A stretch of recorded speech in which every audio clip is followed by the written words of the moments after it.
The next portion of our afternoon is traditionally one of the highlights of the program because it's our Trailblazer panel. So you're going to hear from 5 individuals in just a minute, and they're going to share with you a little bit about how they became a trailblazer. So they're going to tell you a little bit about their story and how they chose to become a trailblazer, and maybe some tips and some wisdom for you on what they recommend and what they learned in their journey to trailblazer. So right now I'd like to call up my trailblazer panel. Come on up. Let's give them a round of applause.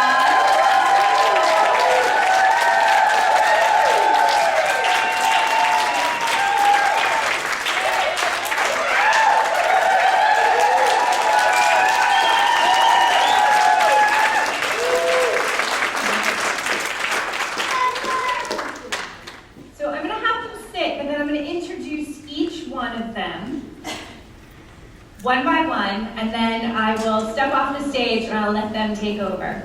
So when you hear your introduction, you'll stand. So I'm going to start right here with Catherine. So this is Catherine Erickson. Catherine is known as the story alchemist. Catherine is passionate about showing you how to reframe limiting stories that convince you to play small. She has used these same techniques in her own life to move from a frustrated and slightly depressed woman to a vibrant, compassionate, and masterful teacher of the law of attraction, positive psychology, and of course, infinite possibilities. When you use story alchemy in your own life, you begin to live as a heart dancer. Today, Catherine will share how to connect with your audience by using a well-crafted story when presenting IP. Catherine Erickson.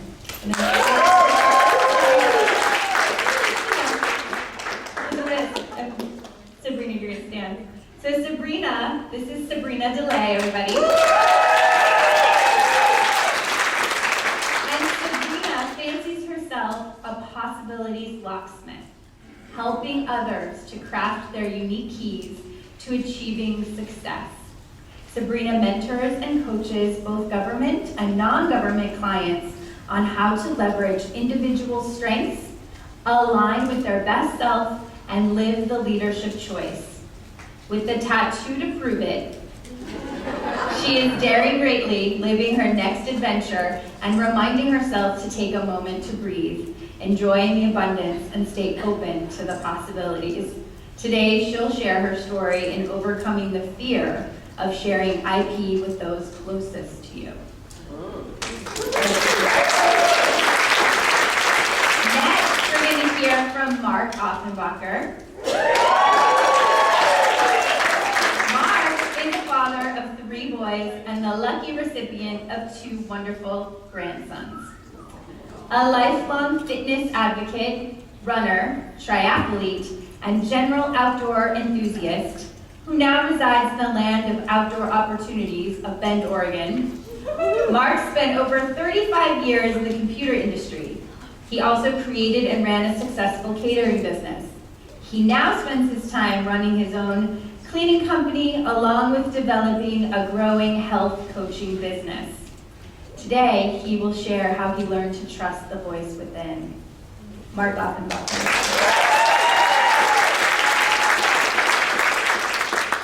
Next, we'll hear from Louise Grant.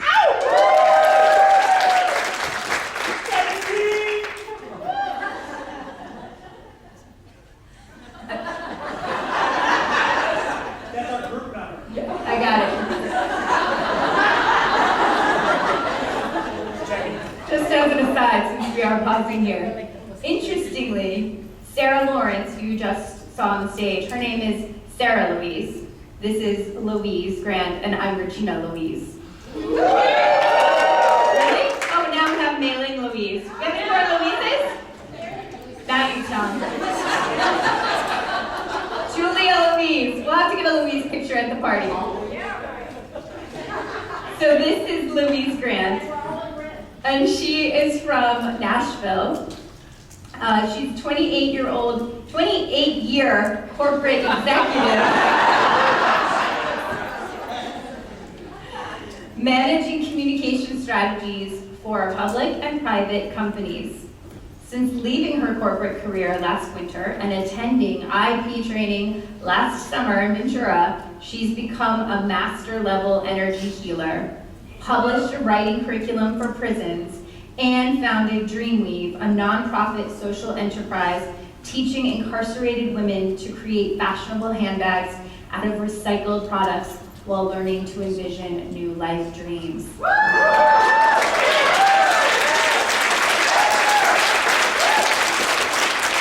Today, Louise will share success tips for bringing infinite possibilities into secure environments and to individuals experiencing trauma or hopelessness.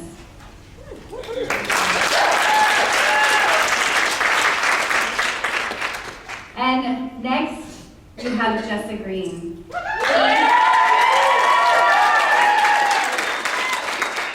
She is the founder of Living Your Dream Life and the creator of the True You Revolution. She is also the head geek at The Tech in My Pocket, a technology support service for inspired coaches and leaders. In following her own dreams, she now lives the digital nomad lifestyle. So she lives nowhere, or as she says, the universe is her home. This last year, Jessa experienced a major wake-up call from the universe and has allowed that to launch her own adventure, Full Throttle, which you'll hear about today. So this is our 2016 Trailblazer panel.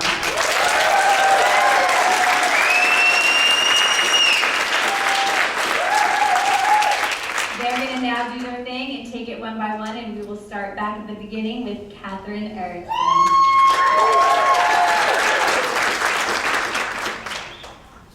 Your stories can change the world. Let me show you how. So there was a young girl who loved to sing. As she was growing up, she would play act and sing on stage and pretend she was some big singer. And her parents, when she was about 8 years old, decided to buy her one of those pink guitars, that you buy young girls who think they're going to be the next big singer. And she tried to play it. She tried to, pluck out some songs, but soon lost interest. The guitar, unfortunately, found a home in the corner of her bedroom, where it sat for 4 years. The young girl was now in middle school, and she was using her computer as part of her homework assignments.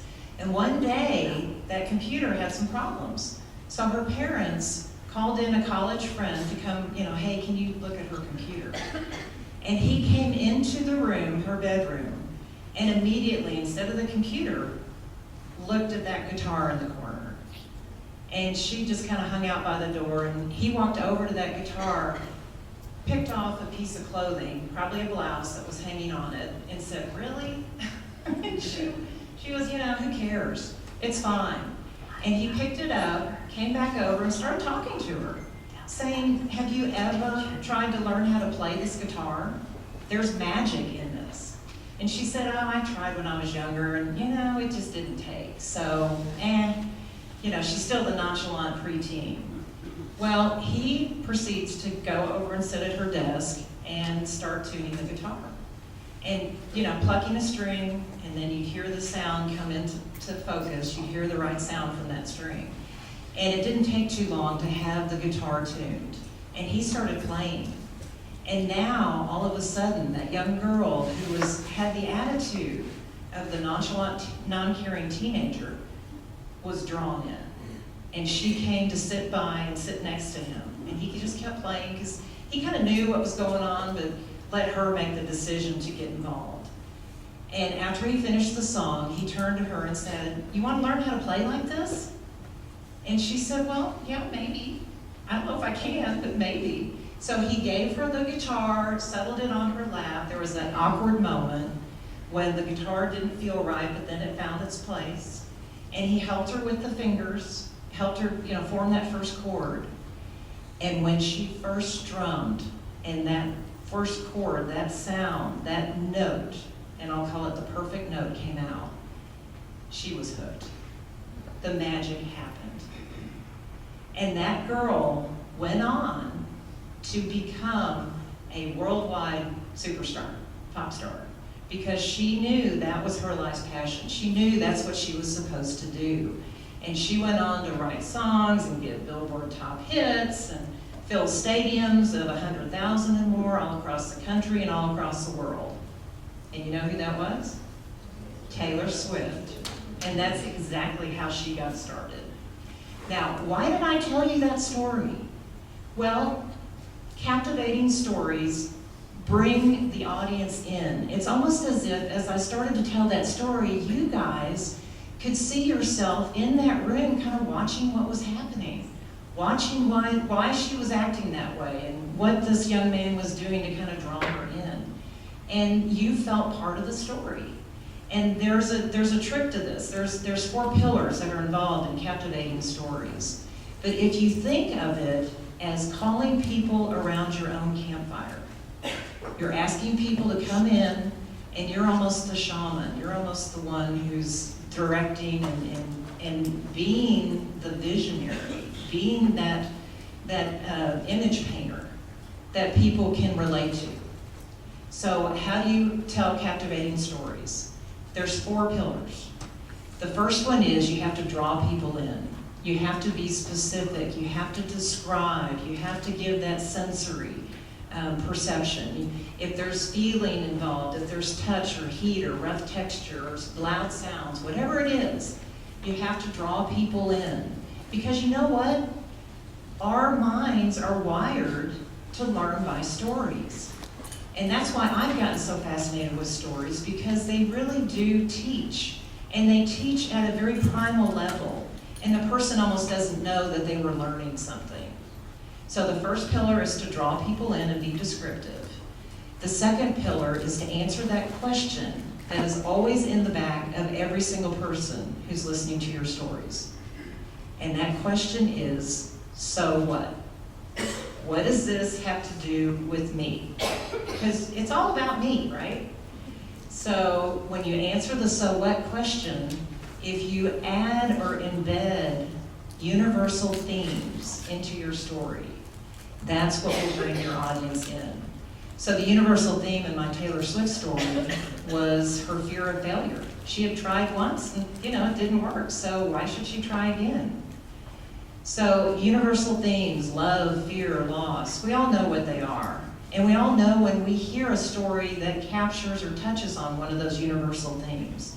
And one of the tips I would tell you is, as you go about your life and as you're looking on the internet or whatever, if there's a story that you find that you just say, that's it, that's great. See if you can't find these 4 pillars in that story, and if it's something that's not copyrighted, take a picture of it or capture it, because you can use it in your own lessons. So start creating a story library. You'll be amazed at when you can pull these out. So the first pillar was drawing people in. The second pillar is answering so what. The third pillar is adding emotion. We all respond to emotion. And the emotional part is kind of the layer over the so what, but it makes it meaningful and it connects. My heart connects to your heart.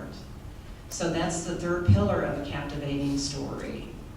The last pillar is to include some kind of yardstick or goal in the story. So as your listeners are hearing you, they can see themselves kind of progressing along that same path that you're telling the story about.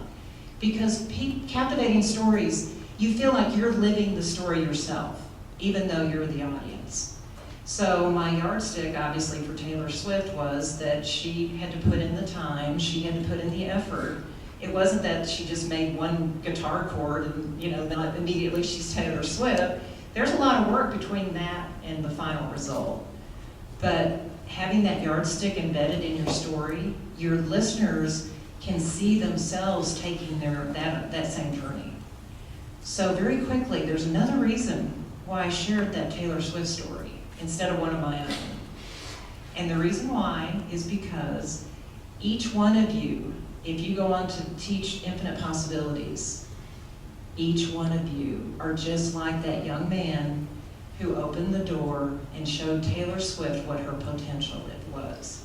Each one of you can do that for your own students.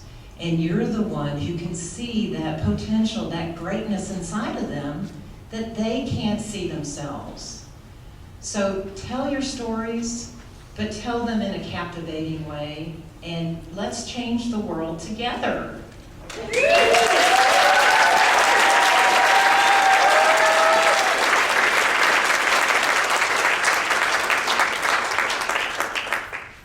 Wasn't she great? Yes. So, it's hard for me to believe that just 6 short months ago, I was sitting in your seats. Yours, actually. Yep. Except for my seat, it had this amazing beach view. But it was in this weird acoustics part of the room because I could hear the speakers, but not quite over that little voice in my head. She's a little chatty Cathy, I don't know about you guys. And obsessive. Like she gets on a thought and just goes and goes. So let's just take a moment. We're gonna inhale, and then on the exhale, I want you guys to shh your little dude or dudette down in your own head. Because what I'm about to share with you guys, even my chatty Cathy couldn't keep down. All right, so let's inhale. Exhale out with the shh.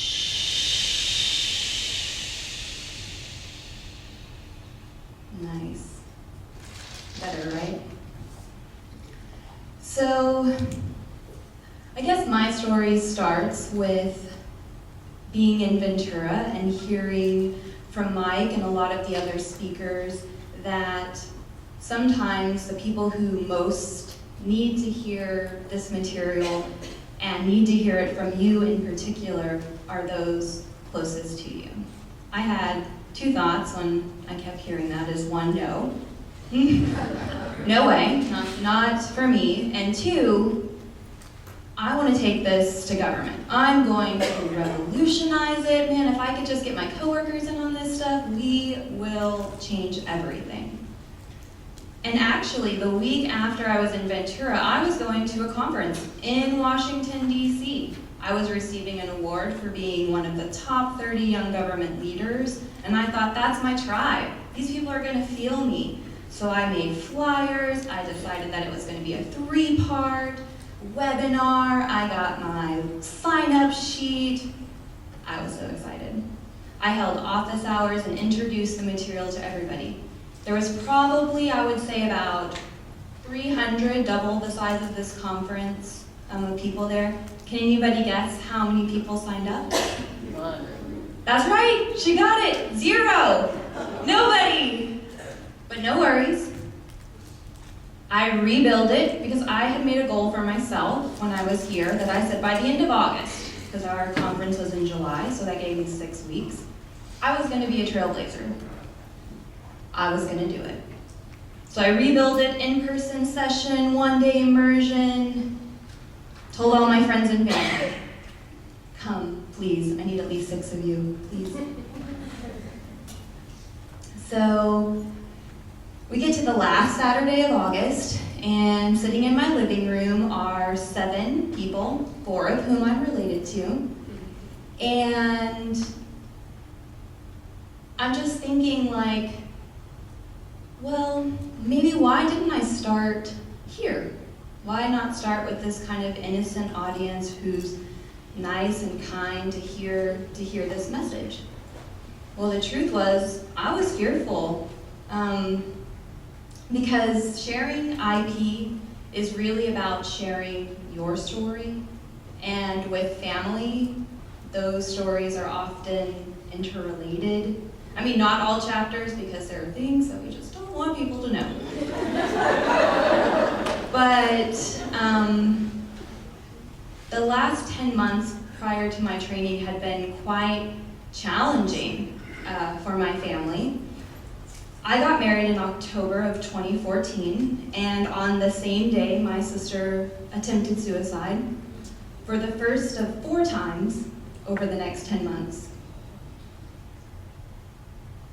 So receiving this message and this gift, really, I kept thinking to myself, I have such a large responsibility. That's how it felt, a responsibility to share. And I thought, well, what if I can't do it? What if I can't reach her? And what if I never get the chance? Mike's words really echoed in me. She just doesn't know how powerful she really is. Well, my sister didn't even sign up for my course, but the show goes on, right? You prepare, and the people who do show up to your conference and who are there, they're the right people. They're the people who are meant to hear your message, the way that you tell it, and the way that you share it. It just so happened that as I was preparing, I thought to myself, let me order a couple of extra workbooks. Write that down. That's a good one. Order extra workbooks. The day before, I get a call from my mom. Your sister wants to come. She's so excited, my mom. Okay, that's fine. Little chatty Kathy goes off again. She says, we would have prepared differently. But knowing that the universe conspires tirelessly in my favor, there was a little gift there. Because had I known, I probably wouldn't have been as vulnerable in the way that I prepared the material, and she might not have received the message in the same way because we share similar stories. So in that, it allowed me the space to be free from having that responsibility that I was so fearful of, to give the presentation, not that I wanted to give, but that I needed to give. But that's not even the magical part of my story, because my sister took the material home. She had a caseworker at this time, and she shared it with her, and her caseworker was just so impressed in the shifts my sister had, in the material, and she said, how do I get this? How do I do it? My sister said, oh, there's a conference in San Antonio. My sister gave me this flyer.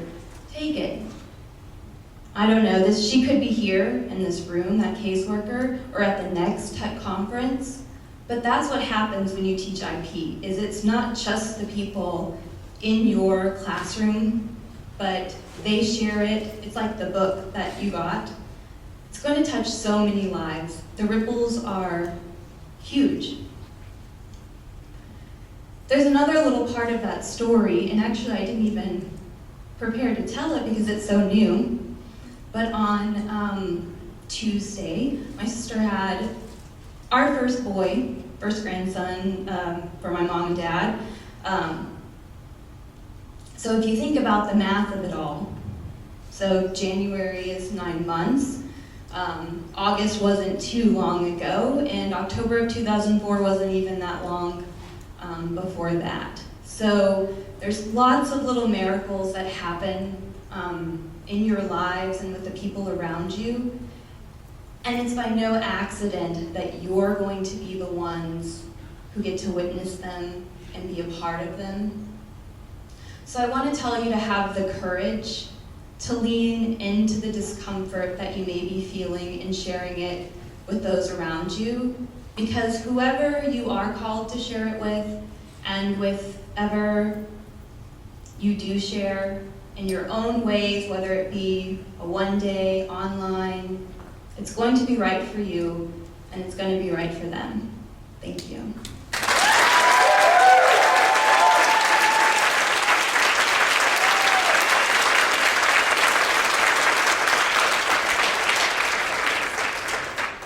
Sabrina, that was awesome. Wow, this is so cool. I am really glad you're all here. How many of you are already thinking that you may want to be on stage or somewhere sharing your journey? That is awesome. And the exciting part is you've already done the line, share the work. You heard the call. You followed that inner voice and it led you here to this conference and this group of people. And that's a big deal. And I acknowledge that in you. Congratulations for it. So to start, let me share a little bit of myself and how I ended up sitting where you are now just 1 year ago in Orlando. You see, just 3 short years before that, I suffered a major heart attack. I was overweight, overstressed, really not all that sure I was going to be able to even have much quality of life in the future. But since that fateful day, I made major changes in how I eat, how I live, and even how I approach life, and especially from a spiritual perspective. So when I decided to go to Orlando, I was relatively new to spiritually minded things. I was raised a Catholic and became a born-again Christian in my early teens. So my religious background, my spiritual background really stems from religion. I was a really Bible-based person. So to be honest, I was a little scared as what I was going to find when I came to the conference. It wasn't the oh my God, OMG, I'm going to die feeling. I was really very pensive about the whole process. But nevertheless, I couldn't silence that inner voice that said, go, it's going to be okay. Well, upon arriving in Orlando, my fears quickly began to dissipate as early as the ride from the airport to the hotel. And the shuttle van that I happened to get had 3 other conference attendees on it. And besides just exchanging names, we really didn't talk very much, but I sensed something very different about them and in their presence. And the following day, when the conference was getting ready to start, I felt the same way, but even stronger. But when they opened those conference doors, man, I was blown away, just by the feeling of love, joy, peace, and acceptance all rolled into one. I was suddenly amped and excited for what was to become one of my more life-changing events.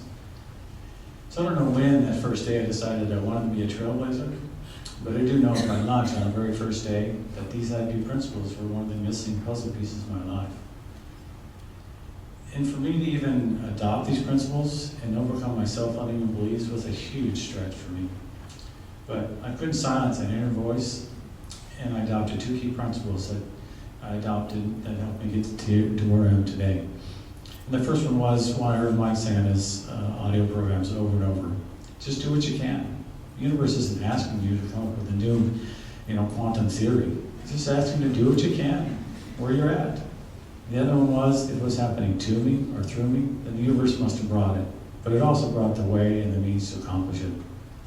And my first hurdle came, and it'll probably be yours, is where do I meet 6 new people? How many are already thinking that? Where do I find 6 people?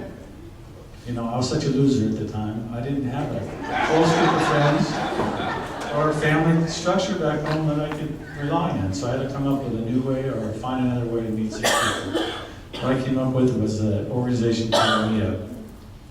Well, while I was still in the conference, I got on my laptop and I checked to see whether or not there was a meetup group in Bend, Oregon, where I live. Wonders of wonders, there wasn't. So I created one. And just by taking that step, I applied my 2 key principles. I did what I could, and I trusted the universe that I had what it took. Because frankly, I had no idea how I was going to run or develop a meetup group. So just remember, you do have what it takes to become a trainer, trailblazer, or anything else. It's not a matter of you fitting your life in these infinite possibility principles. It's a matter of folding the principles into the life you're already living. You're the only one that can take these principles to where you live. It's your unique talent, skills, and ability that makes the difference. So just go where you go. Do what you do. Let the universe fill in the gaps and open the doors. The next thing I did that was critical was I joined the IP Mastermind Group. The Mastermind Group meets monthly and has live video calls and brings in other trainers and trailblazers to teach. You'll hear more about this as the conference begins to wrap up. But being part of that group just helped me stay accountable and helped me stay in the loop. The important thing is each day just moving forward. Do what you can. No, it's not always going to be easy. You are going to have some challenges. But just know the universe has got your back, and if it's happening, you can handle it. My next challenge came after I already created my class outline, secured a place to teach, and even advertise. But a week before the class was supposed to start, I didn't have a single person coming. I could have freaked out and said, man, I'm such a loser again. But I didn't. I referred to my rule number 2. If it's happening, then the universe must have an answer. So I just kept moving forward. And when my answer came, let me back up. The important thing is to be flexible. Don't get hung up in the exact mechanics of how it's supposed to happen. Just know that the universe has an answer and just keep moving forward. When the answer to my challenge came, the fellow that would be Tom DeWolf. Have you met Tom? Mr. Booty. Well, Tom just happened to live in Bend, Oregon, where I lived. I met Tom while I was in Orlando. Remember rule number 1, do what you can? Well, that meant while I was at the conference that I did as much as I could. I met as many people as I could. Well, Tom just happened to live in Bend. So I called him up, and we discussed the possibility of maybe putting on a joint class. He was open to the idea because he was also looking to become a trailblazer. So we combined our strengths and our talents, and we decided to put on a joint class. Well, it was a hugely rewarding experience for us both, resulting in us putting on a joint class, a one-day class for 13 people attending.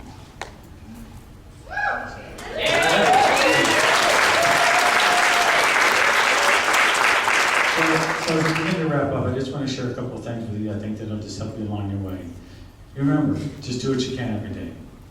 The universe isn't asking for new quantum theories, just do what you can. Remember, be flexible. Don't have the end game that you want to become a trailblazer. You want to teach the principles, but don't get hung up in the exact mechanics that was supposed to happen. Remember, you don't have to reinvent the wheel. There's a ton of support out there, so just use it. And then have fun. That's the important thing. Enjoy the journey. It's who you're becoming that's really important. So as I close, I want to share a poem with you that the universe gave to me in one of my more challenging times. I just feeling like I was out there on my own. And it's called Blue Sky. It's in the blue sky I look to see. It's in the blue sky all I am, you see. It's in the blue sky all energy, just free. It's in the blue sky where I'm transformed and free. It's in the blue sky all earth, or the earth, the wind, and the sea. It's in the blue sky all I am, you see. If you look closely, you too will be in the blue sky, all of us together, transformed and free. Thank you very much.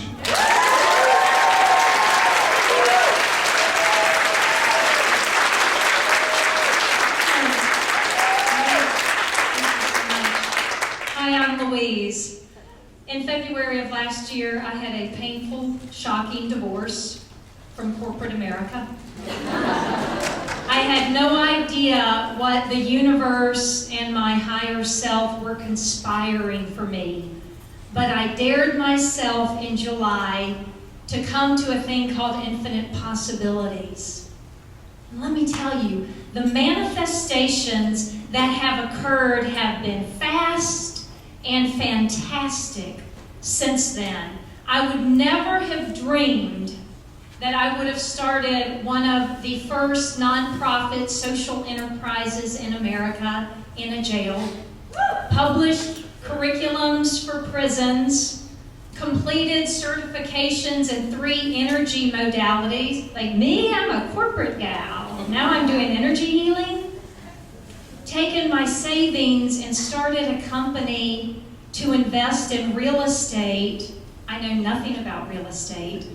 And now I have 15 houses being constructed, more on the way to sell. And I set an audacious goal at IP to triple my salary so that I don't have to work 60 hours a week in corporate America. So I'm going on faith, but I am in this vortex of being with this amazing group has completely shifted my consciousness. And I had the courage to publish online automatic writings from spiritual guides, which I never would have had the courage to do. I want to tell you, though, about my trailblazing experience. I want you to know Kathy, a 62-year-old mother and grandmother, soulful eyes, beautiful gray hair, living in Nashville, in jail, wearing a blue jail jumpsuit uniform every day. When I first taught Kathy in Infinite Possibilities, she held her head low, no eye contact. And as I learned her story, she said she was always sarcastic, self-destructive, not wanting to be disappointed in life. She always assumed the worst. And guess what? That's what life kept bringing her. Kathy grew to love the spiritual law of attraction, to finally feel personal power. Today, though she's still in jail wearing that uniform, she has hope, she has peace. She practices daily affirmations and visualizations. She bought the Infinite Possibilities book and showed it to me proudly. Kathy is changing on the inside, and today her cellmate wants what Kathy has in her heart. IPPEs of the world, let's unite and shift the consciousness of this planet. What's a fast-track way to do that? It's by reaching those individuals who feel the most broken, the most lost, the most unworthy, like prisoners, addicts, victims. Since becoming a trailblazer, I teach Infinite Possibilities in jails, in prisons, in addictions transitional living centers, teaching beautiful women who are scarred on the inside, who don't remember the truth that they are spiritual beings worthy and capable of changing their lives by changing their thoughts. The compassion I feel for these women is enormous. My heart has expanded so greatly doing this work. There's lots of tears on both ends. The joy you'll feel when individuals connect with your message will blow your mind. You become a candle in the dark, and you teach them to light their world. This work is so important.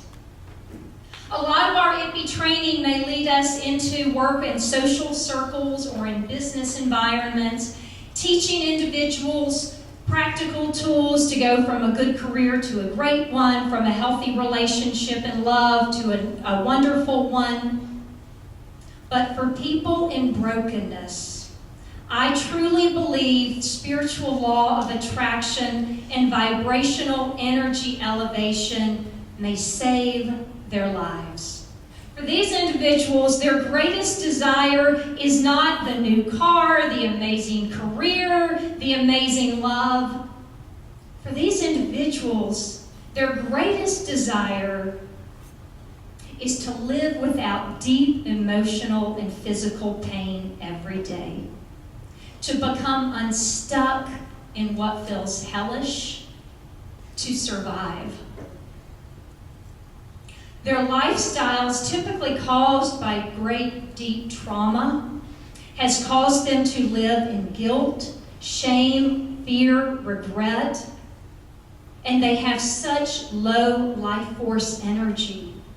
They face ill health and disease. They don't remember that their thoughts are source power that's keeping them in lack. And they don't know that their emotions are keeping them in a place of ill health. And they don't know that the anger and the distrust that they give out to others is actually coming right back to them. So they are completely running on empty in life. And with our spiritual training, we help them remember that their thoughts become the biology of their bodies. We can help them heal their lives and remember that they can reclaim their soul essence. It's such beautiful work. So you may desire to work with individuals in brokenness, but you may say, well, I'm not an addict. I've never been in a prison or jail. I'm not a trained mental health professional. What could I offer? Would I connect? And I felt the exact same way. But let me tell you, you will be amazing at this work. Those individuals in brokenness will be so drawn to your compassion. They will feel your energy. You become that candle in the dark for them. And as for safety, I've never once felt intimidated in those captive locations. In fact, I feel so protected by the universe. So you may say, how do you want to start your journey? For me, I chose prisoners. For you, find that captive audience. People in an eating disorder clinic, a halfway house, a homeless shelter, a transitional living center, a jail. I reached out to a jail. I wrote a letter on Infinite Possibilities letterhead. I gave a few references. I offered to attend their volunteer training, and they said yes. You have flexibility in this captive audience. You can decide to do a weekend workshop. You may do 6 or 8 weeks during the day, or 6 or 8 weeks during the night, whatever works for you. And the truth is, we need spirituality in those locations. They have a lot of religion. They don't have spirituality. So when you go home, you can heal lives. You can help survivors become thrivers. You can change the world. And that is definitely worth a really big woohoo!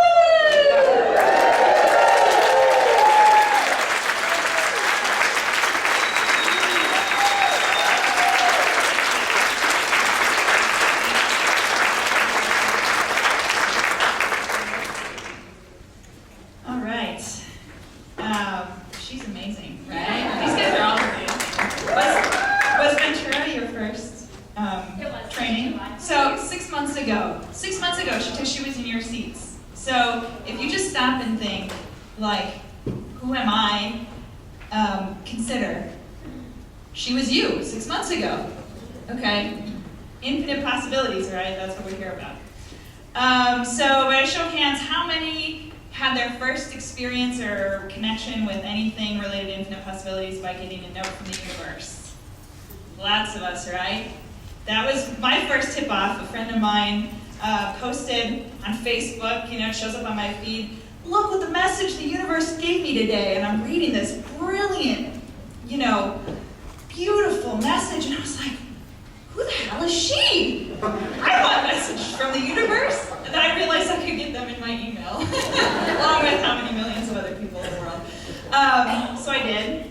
And from there I found out about the Infinite Possibilities book, which I read. And I loved it. And so then I bought 12 copies and gave them to all my friends. And then I called my sister and I'm like, we're going to read this book together and we're going to go through every chapter and we're going to have calls and we're going to talk about it. And then I realized later there was a training to be able to do that, so don't tell Mike I wasn't certified when I taught my first IP student. But I just loved it. It changed my life. It showed me what was possible. It showed me my own power.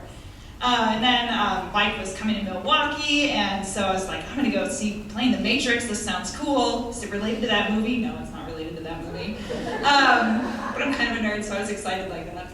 And so I go there, I got to meet the most amazing hot chocolate and Mary Jo, and yeah, amazing, it was great. Made some great friends there, and found out that I could become a certified trainer, so I could do it legitimately and, not behind closed doors. And so I showed up in Ventura, California 6 months ago, and I sat at these tables and met these amazing people and made these beautiful friendships, and I felt so much love. And I felt so a part of a community and a space and an energy that I'd never felt anywhere. I also grew up in a very religious background and family, and I'd never experienced anything like what I felt in the people around me at this event. And the very last night, Sunday night, Tracy, the amazing Tracy Farquhar, was doing Frank Talk. And, we finished up, everybody's packing up, getting ready to leave. And I checked my phone, and I've got a text message from my brother. It's like, oh, geez, his wife must have left him again. Like, I guess I'll call him. He's like, you need to call me, it's important. So call him, and he says, okay, are you sitting down? And I'm thinking, if your wife left you, I think I can handle the news. and he says, "Dad's dead. He's been shot." And like everything crumbled.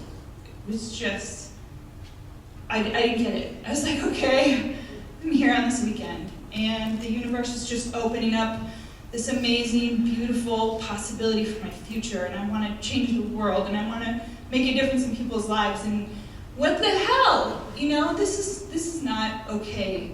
This is not okay. And I had a good throwdown argument with the universe in a puddle on the floor, bawling my eyes out.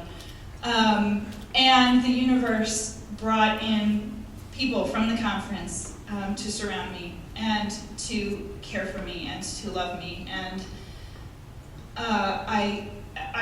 so the next morning I was up at 3 a.m., had to get a train to a plane to an automobile. I don't know, it was crazy, but I had to get back to Chicago to identify the body and go through all of the stuff that you have to deal with in this human life that we live. And the whole day, the song that kept playing over and over in my head was Bob Marley's song, "Don't Worry About a Thing, 'Cause Every Little Thing is Gonna Be All Right." And I don't listen to Bob Marley, but my dad he really liked smoking the green stuff. So I was pretty clear. My dad was sending me a little message there, like, no, this is all good. This is not a mistake. This was not an accident. And I've got this. I've got you. The universe has you. And I said, okay, all right. I'm just going to trust that. And then the very next message that became just so clear was that the time is now. That who I am, who I came here to be, who I came to this planet to be, and the things that have been on my heart. I need to take action. My dad was 8 months away from retirement, and he'd been planning and scheming and had all these great ideas of trips he was going to take and things he was going to do and people he was going to meet, and he didn't get there. And it was so clear that in that moment he was saying, you know, I'm here for you, I support you, and you're going to do this, and it's going to be amazing. And so I took that to heart, and I just started asking myself, okay, what am I here to do? Who am I? What is my now? And two really clear things. One was I want to share infinite possibilities with everyone, everywhere. You know, we need to get this message out. It's amazing to know how powerful we are. And the other thing was, I knew on my heart all my life I'd wanted to go to Southern California, like move there, live there. I don't know, something. I just needed to go. And it was so vividly clear that in the matter of 2.5 months from our training in July, I called friends, I called family members, I put on this workshop, and it was beautiful and amazing. As a matter of fact, my friend Roxanne is here.